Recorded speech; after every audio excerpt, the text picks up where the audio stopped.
presented by Sirvasto Music World.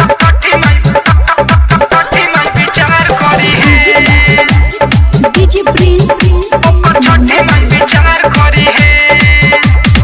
Mega recording studio बाजार भी थी।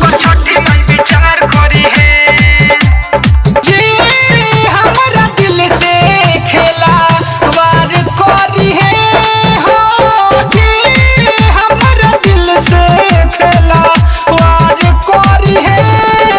होकर छठी माई विचार करी है छठी माई विचार करी है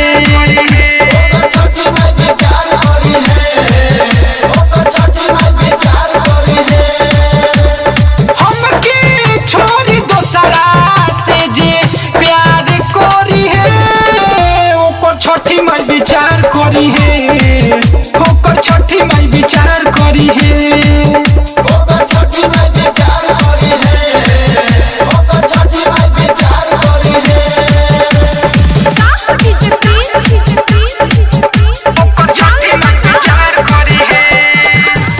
presented by Sirvasto Music World. Sirvasto Music World. Sirvasto Music World.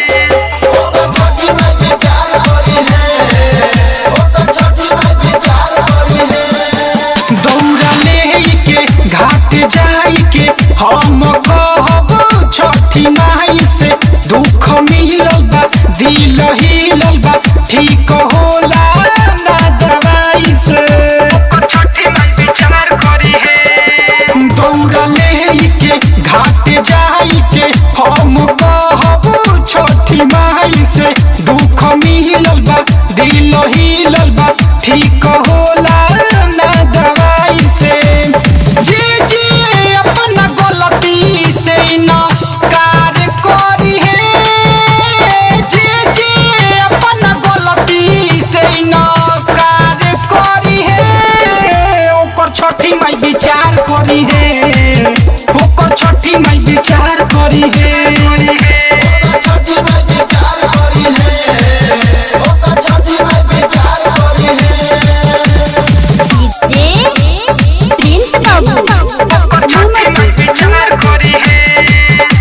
presented by Sirvasto Music World. Sirvasto Music World. Sirvasto Music World. कष्ट पई है नरक जाई है और मान के जे रोई है छठ पटई है घबरई है भुला के भी न भूलई है कष्ट पई है नरक जाई है विकास के जे रोई है छठ पटई है घबरई है भुला के भी न भूलई है नीरज निशानी ना बेकार करी है नीरज निशानी ना बेकार करी है ओकर छठी माई विचार करी है ओकर छठी माई विचार करी है ओकर छठी माई विचार करी है ओकर छठी माई विचार करी है हमके छोरी दोसरा से जे प्यार करी है ओकर छठी माई विचार करी है ओकर छठी माई विचार करी है ओकर छठी माई विचार करी है ओकर छठी माई विचार करी है Presented by Sirvasto Music World.